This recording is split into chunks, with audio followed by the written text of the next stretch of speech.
فکر کنین یه روز از خواب بیدار شین و ببینین جایزه نوبل ادبیات رو دادن به نویسنده‌ای که شاید تا حالا حتی اسمش هم به گوشتون نخورده. لاسلو کراسناهورکایی، یه نویسنده مجارستانی. خب این اتفاق واقعاً خیلی‌ها رو حسابی غافلگیر کرد. ببینید خود آکادمی نوبل در موردش چی گفته؟ وحشت آخرالزمانی و قدرت هنر کنار هم، همین توصیف کوتاه خودش نشون میده که ما با یه نویسنده معمولی طرف نیستیم. خب پس سوال اصلی اینه که این نویسنده وحشت آخرالزمانی اصلا کیه؟ چون ببینید با اینکه منتقدها رسما عاشقش هستن، خیلی‌ها معتقدن که آثارش به شدت سخت‌خوان و چالش برانگیزه. The Nobel Prize in Literature for 2025 is awarded to the Hungarian author Laszlo Krasznahorkai for his compelling and visionary oeuvre that in the midst of apocalyptic terror reaffirms the power of art. I just reached Laszlo Krasznahorkai on the telephone on a visit in Frankfurt where he was.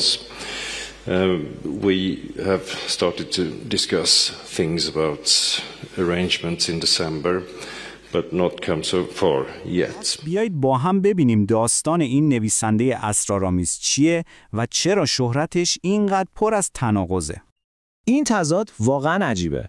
از یه طرف اون کلی جایزه خفن برده مثل نوبل و منبوکر و بهش میگن یک پدیده ادبی، اما از طرف دیگه به کاراش برچسب بیش از حد دشوار میزنن و به خودش هم لقب دادن استاد تباهی. برای اینکه بفهمیم با کی طرفیم، اول باید یه سر بزنیم به دنیایی که توی کتاباش ساخته، فضایی که دیگه امضای کارای اون شده.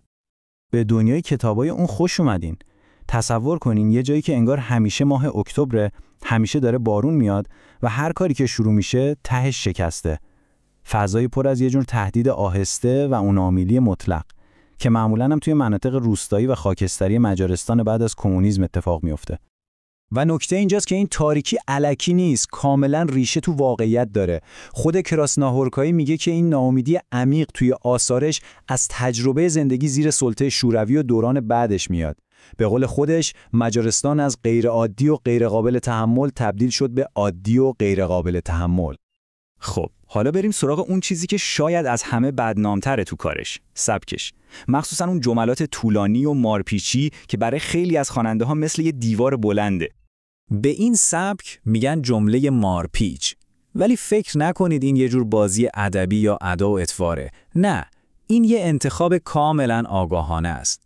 اون از این جمله هایی که گاهی چند صفحه طول میکشن استفاده میکنه تا ریتم بسازه و جریان سیال ذهن، وحشت و اون لحظه های کشف و شهود شخصیت هاش رو به ما نشون بده. برای اینکه قشنگ حسش کنین به این تیکه از نوشته هاش گوش کنید. فقط به ریتم کلمات و اینکه چطور ذره ذره دنیا رو جلوی چشماتون میسازه دقت کنید. میبینید این دقیقاً همون کاریه که اون استادشه. و حالا قسمت جالب ماجرا. این سبک پیچیده از دل دانشگاه و نظریه‌های ادبی در نیومده ها. اصلاً و ابداً. میگن این سبک از مونولوگ‌های طولانی که برای دوستاش اجرا می‌کرده تا آنها رو درباره یه حقیقت مهم قانع کنه شکل گرفته. یعنی از یه نیاز کاملاً انسانی برای ارتباط. خب حالا که یکم با دنیاهای تاریکش آشنا شدیم، بیایید از کتاباش فاصله بگیریم و خود این آدم رو بشناسیم. چون شخصیت خود نویسنده یه تیکه خیلی مهم از این پازله. اینجا با یه تقابل خیلی عجیب و غریب روبرو هستیم. از یه طرف یه هنرمند سختگیر و آخرالزمانی رو داریم که میگه من طرفدار صخره‌ها هستم. از طرف دیگه یه مرد خونگرم و انسانی رو میبینیم.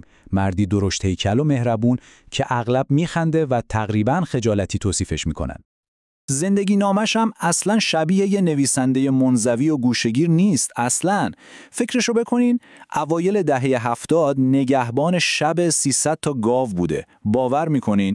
بعدش برای یه مدت معدنچی بوده و بعدش مدیر کانونهای فرهنگی تو چند تا روستای کوچیک. حتی یه مدتی هم توی آپارتمان شاعر معروف آلن گینزبرگ تو نیویورک زندگی کرده. و یه چیز دیگه که شاید باورتون نشه، با اینکه بهش میگن استاد تباهی، رمان‌هاش پر از یه جور طنز خشک و پوچگرایانه است که خیلی خاصه. مثلا شخصیت‌هایی که مجله‌های سرگرمی رو برای عکس‌های به قول خودشون بسیار تحریک‌آمیز ورق میزنن، یا یه ارکستری که تخصصش اینه که آهنگ سریال بازی تاج تخت رو بزنه. ولی اگه میخواین شخصیت شوخ‌طبعش رو واقعا ببینین، این داستان کوتاه بهترین مثاله. توی یه مصاحبه وقتی ازش در مورد خدا سوال میکنن، اون با یه مکث طولانی و یه زمانبندی حرفه‌ای فقط میگه بعدش با یه نگاهی که هم غمگین و هم بامزه به مصاحبه کننده زل میزنه و با یه فروتونی کاملا نمایشی میگه سوال فوق‌العاده‌ایه، ولی من نمیتونم جواب بدم. برام خیلی سخته. من اونقدرم باهوش نیستم.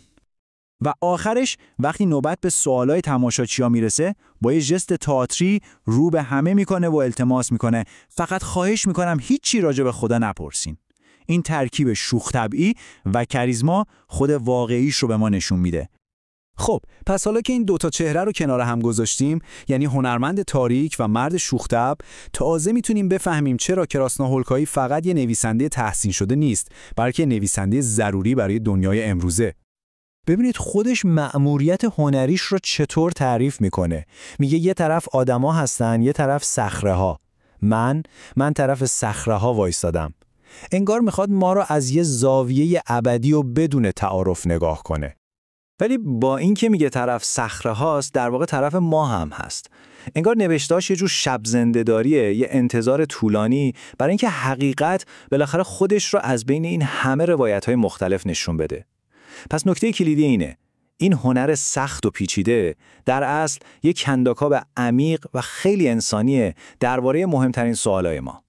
و این ما رو با یه سوال نهایی تنها میذاره.